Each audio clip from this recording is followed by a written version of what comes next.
Clear tonight at the Center for Jewish Learning here in Atlanta, threatened today by a bogus phone call saying that bombs had been planted in the building.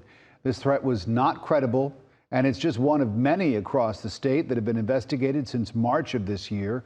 Atlanta News First Carly Barnett joins us live. And Carly, this is actually the second threat in a few days here in the metro. Rick, unfortunately, you're correct. As you can see, everything is all quiet out here now, but this is just the latest incident that, as you mentioned, has the Jewish community on high alert here in Metro Atlanta. And those we spoke with today say it's a reality that's all too common now.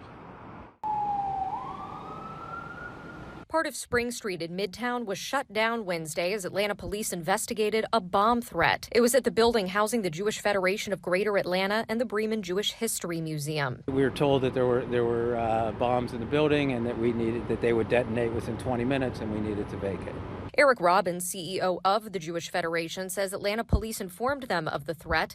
The source is still unclear. It's a very unfortunate reality of running a Jewish institution right now that there are idiots out there that do this sort of thing. About 70 people, visitors and employees, evacuated. Bomb-sniffing canines scoured the building. Eventually, the all-clear was given. In the Jewish community, we're always on high alert, unfortunately. It's a reality of how we live. About a week ago, the city of Alpharetta said they were investigating anti-Semitic flyers found in neighborhoods. Others showed up in Hampton, Roswell, Sandy Springs, and East Atlanta, all since February. Last year, according to our report on white supremacist propaganda, these activities increased 400% from 2021 to 2022.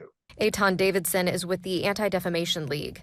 We're living in a time where extremists feel emboldened. Earlier this summer, self-proclaimed Nazis with swastika symbols stood outside a Cobb County Chabad.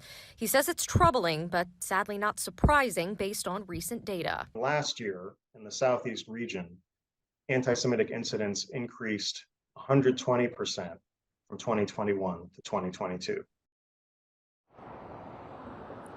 120%, pretty sobering data there. It's important to note that this past legislative session here in Georgia, there was a bill on the table that would have more clearly defined anti-Semitism in order to prosecute these hate crimes. That did not pass, but Davidson says he does hope that similar legislation is introduced next year.